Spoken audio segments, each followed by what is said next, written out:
Doctor Tanuj గారు, కొంతమంది gastritis కి ఈ ప్యాంటాప్ టాబ్లెట్లు, ర్యాంటాక్ టాబ్లెట్లు వాడుతూనే ఉంటారు. సో దీనివల్ల వచ్చే సైడ్ ఎఫెక్ట్స్ ఏంటి? నాకు రెగ్యులర్ గా చూస్తూనే ఉంటారు సాయి. నా ప్రిస్క్రిప్షన్ లో 5-6 ఐటమ్స్ ఉంటాయి.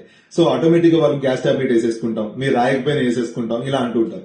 ఎక్సెస్ గా గ్యాస్ టాబ్లెట్ వాడడం వల్ల యాజ్ మీ సబ్జెక్ట్ లో ఆస్టియోపోరోసిస్ ఎక్కువ ఛాన్స్ ఉంటుంది. సో ప్యాంటోప్రోజల్ గానీ, రెబిప్రోజల్ గానీ ఏదైనా గానీ ఎక్కువ మనం పీపీఎస్ వాడినప్పుడు ఆస్టియోపోరోసిస్ రిస్క్ పెరిగిపోతుంది.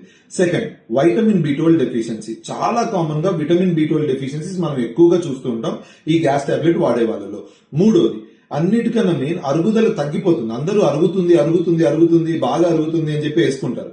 కాదు, ప్యాంటోప్రోజల్ గానీ, రెబిప్రోజల్ గానీ ఏదైనా డ్రగ్స్ మనం యాంటాసిడ్స్ వాడినప్పుడు డైజెస్టివ్ పవర్ కూడా తగ్గిపోతుంది. సో మెయిన్ గా ఆస్టియోపోరోసిస్, ఇండైజెషన్, వైటమిన్ డెఫిషియన్సీస్, ఈ మూడిటికి మెయిన్ గా నేను ఎక్కువ ప్రిస్క్రైబ్ చేయను సాయి. అవసరమైతేనే వాడిపిస్తాను.